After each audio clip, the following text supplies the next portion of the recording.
What's up, guys? This is Coach Grant with First Down Training, and today we're going to be breaking down a great wide receiver football IQ quiz to test your knowledge of the position. So I hope this video helps you guys out. Hope it can teach you a few new things. But also, fellas, if you're a receiver and you would like a daily wide receiver route running training schedule, check out that very first link in the description below. You get access to our 8-week workout plan. We give you over 200 plus wide receiver route running, press release, catching drills with the exact sets and reps to do, when to do it. Like Monday, you're doing this, Tuesday, you're doing that. And then we give you video examples of each drill to make sure you know what to do. So again, check out that very first link in the description below if you're interested. Let's get started with this video. So first example here, if you're not familiar with our quiz style videos, what we're going to do is we're going to show a pre-snap look from a wide receiver perspective. I'm going to ask you a series of questions about the look, like how you would run X route versus this look, give you a chance to pause the video, and then we'll break down why your answer is right or wrong. So first question here is, how would you guys run a 10 to 12 yard dig versus this specific coverage right here? Amon-Ra St. Brown and this DB number 22. So how would you guys run a 10 to 12 yard dig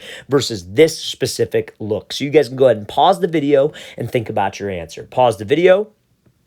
All right, let's break this thing down. So first things first here, what kind of leverage do we got and what's the distance from the DB? Those are the two things as a wide receiver off the line that you want to be able to identify about the DB. What's his leverage and what's the distance? Because that is how you can come up with your plan as a wide receiver of what to do. So he is clearly inside shade. That means that the middle of this DB's body is even with the wide receiver's front foot. So he's shaded to the inside. That means that he wants to take away the inside route. Now, again, how close or how far is he? He's maybe about a yard, yard and a half, maybe two, I would say like maybe 3 yards away from him, right? So if you have to run this dig route, what you would want to do is you would want to close the distance with him and try to step on his toes and then give him this hard fake to the inside and take the outside release. Take what he gives us, right? Now, this route doesn't exactly go that way, and I'm going to talk about why. So let's play at full speed and then we'll break it down. So St. Brown comes off the ball, DB jumps to the outside, he takes the inside release and then is still able to run this dig. So that is a perfect example of how we have a plan of action as a wide receiver,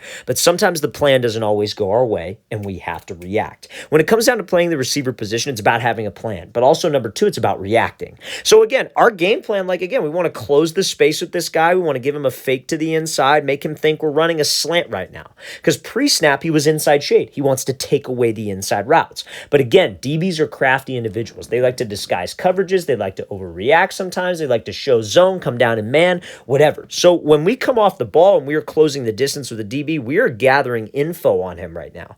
How is he going to play this? So this DB was disguising his leverage a little bit. He was disguising like he was inside shade. As soon as St. Brown came off the ball, he jumped to the outside and he got a little over anxious. So what do? Just put the brakes on and take what he gives us now. We would love an inside release on an inside breaking route. We're never going to force the outside release if he jumps to the outside, because he'll just reroute me and force me all the way to the sideline. So this is just a great example of how sometimes our plan can change. And we take the inside route. He starts to do something called getting skinny and leaning into the DB. So when he breaks, it's a bigger throwing window for the quarterback. That's as good as that route can get, fellas, in terms of a reaction standpoint. Now, if this DB sits to the inside, we attack him, give him a move, outside release, we get skinny, but we get skinny for a different reason. We get skinny to where we could either restack him, which means that he is trailing our back hip, or we're getting skinny so at the break point, I could use my inside hand and swat him by and slip under him. But again, fellas, we don't want to force the release. Just because we have an inside breaking route, let's not force the inside release. Let's not try to go there right now, because he's just going to take it away. Get hands and disrupt the timing, but also the spacing. It's a great example of St. Brown being able to react, taking that inside release, getting skinny. That's as good as you can get on that dig route. Okay, so now, this next example, this is not really about the route. This is not really about the play, the DB's leverage, whatever. This is going to be about Odell Beckham Jr.'s stance. So, I want to ask you guys see this hands crossed stance? I made a video about this a couple of weeks ago. Everybody seemed to lose their mind on this video, saying that they've never seen this before. Here's a perfect example of it. Now, this is why I think a lot of wide receivers started to cross their hands, because they see Odell crossing his hands. Now, let's talk about this. Do you think, and this is the question, do you think it is okay to cross your hands off the line of scrimmage? If yes, why? If no, why? And then if you're kind of in between, then we'll see. So you guys can go ahead and pause the video and think about your answer. So pause the video. All right, let's break this thing down. So if you said no, I like that answer, because I think that off the line of scrimmage with your hands, you should do everything possible. If you said yes, I don't think it's for every situation. Let's put it that way, right? So for this situation, let's look at Odell's got his hands crossed. He's resting him on his knee. Does this DB look like he is going to jam him right off the line of scrimmage? No, he looks like he's playing catch technique. It looks like, and what catch technique is that when Odell comes off the ball, he is essentially going to try to catch him and get hands on him after the ball is snapped. He is not going to jam him as soon as the ball is snapped, right? So he's waiting for Odell. He wants Odell to pick a release, say he goes inside so he could get hands as soon as he commits to the inside move. That's why he's lined up with about 2 yards of space. Now, again, his hands being crossed really doesn't make a difference. Does it change anything? No. Does it give the DB an advantage? No.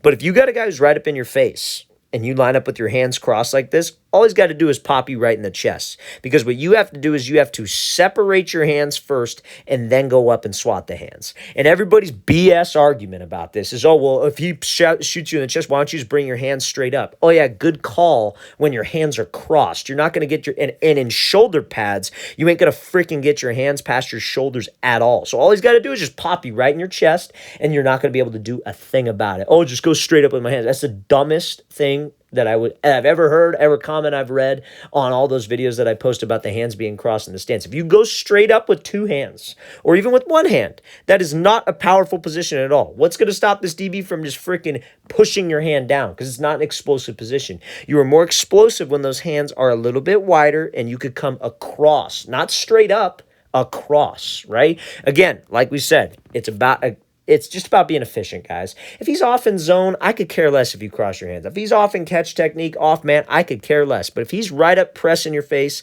let's have my hands separated and ready to fight because we know he is going to jam me. So that's honestly the final answer on that question. A lot of people think they know everything, guys. A lot of people think that just because an NFL player does something that I should do that in every situation. You can't find a single example of Odell in head up press like right in his face where his hands are crossed like that. Look at Josh Norman film. When him and Josh Norman had that battle when he was with New York. Try to find me a clip where his hands are crossed when Norman's right in his face jamming him. And there are a couple times where Norman did get the better of him off the line. There are a couple times where Odell won, right? But just, you got to look at the situations. Find what works best for you. Find what's comfortable for you. But just because you see it doesn't mean that it works in every single situation.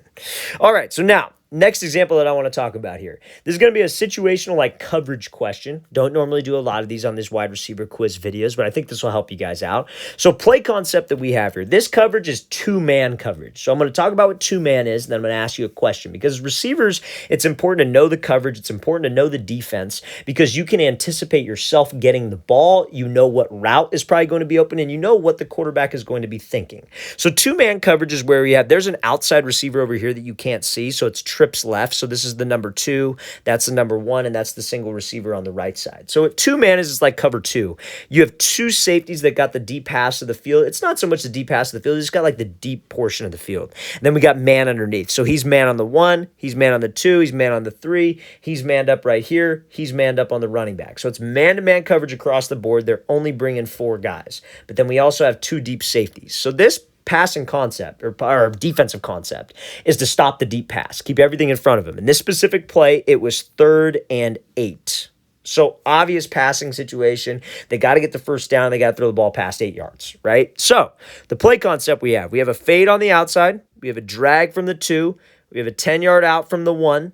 And then we have a fade ball from number 0 over here. So I want to ask you guys, who do you think is probably the best route to throw on this from a quarterback perspective? You got to think like a quarterback as a receiver. So who do you think should get the ball on this specific play? And again, just think about your answer. You guys go ahead and pause the video. Who do you think should be the best receiver to give the ball to on this play? So you guys go ahead and pause the video and think about your answers. Pause the video. All right, let's break this thing down. So if you said the number 3 or the number 2, that would be 100% correct, right? That's how you should think as a receiver, guys. This is a simple one. But again, there are more complicated plays like this, but that's how you should think. 2-man coverage. We will never throw a fade. It is double teamed. Even if he beats this guy off the line, you still got a safety over the top. We will not throw a fade. The drag is great because it's underneath, right? And if the running back has like a check down or an arrow route, that would also be good. He stays in the block on this one. That's why I didn't draw this. 10-yard out would be fine because you got inside leverage. Again, all he's got to do is attack him, threaten him a little bit inside, then bam, we're open on the out route, and that's a first down, easy gain. Drag route, there's nobody else there. he's gone with the 10-yard out. He's gone with the running back, or the running back stays in the block, but he shifts this way. So we got that drag, easy money, guys. Underneath routes and routes that can win against man coverage are good against two-man. So let's play this full speed, right? So again, he ends up throwing the 10-yard out, but you see how open this is and how much space we have on the 10-yard out as well. So that's what we can expect. As a receiver, that is what we always want to expect, is the routes that are open against that man coverage look underneath and man coverage winning routes. All right, fellas, really want to thank you for watching. I really appreciate it. If you have any questions at all, don't hesitate to leave those in the comment section below. I always appreciate the feedback. It's always great to hear from you guys. And again, fellas, if you would like an 8-week wide receiver on-field workout schedule, 200-plus wide receiver route running, press release, and catching drills, again, check out that very first link in the description below. We'd love to get you on that. I'll see you guys next time.